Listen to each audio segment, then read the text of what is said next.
The Green Bay Packers have made money every year for the last 9 years, but like every business, the team is looking for more ways to make money. One way the team plans to do that in the future is by developing land on the west side of Lambeau Field.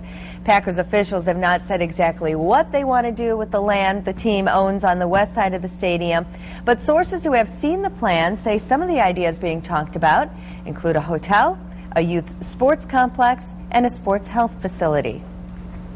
The league continues to grow, and every club, just like they do on the field, competes with one another off the field. And in order to maintain our position in the top half of the league from a revenue standpoint, we've got to keep innovating. We've got to think of new ideas and new concepts that could work in Green Bay.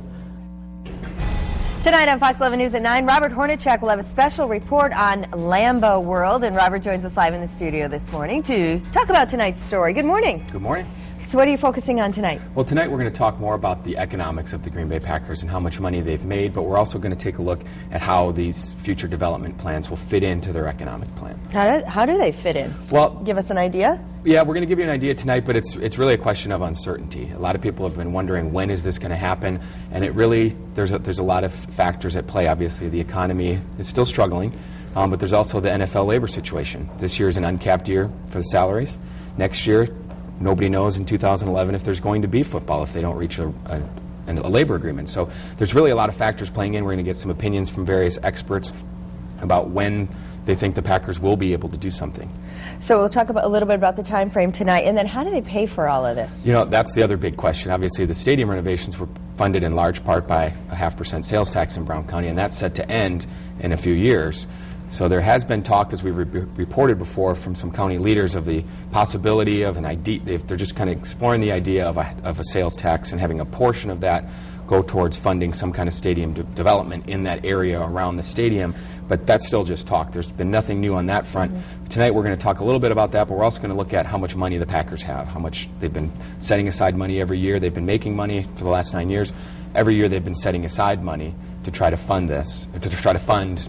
It's a reserve fund, a franchise preservation fund, as they call it, and we don't have an idea exactly what they're going to spend that on, but we're going to take a look at that. And how do people generally feel about that around here? Do they feel like it's going in the right direction? Well, I think it depends on who you ask. I haven't found it. Most people have no problem with the stadium renovation. They were very happy with it. They think it's been an asset to the team. It's been an asset to the community. There have been a lot of people, some people who've not cared for the way it was paid for. They didn't really like the tax portion of it. And if you remember back 10 years ago, that tax barely passed. I mean, it was 53% to 47%. So there were quite a few people who weren't happy about paying the tax. And we'll hear from some of those people tonight? Yep. Okay. Again, it's Lambeau World. I just love that title. Did you come up with that? No. Lambeau World Part 2 tonight, Fox 11 News at 9. Thanks again for stopping in. Thank you.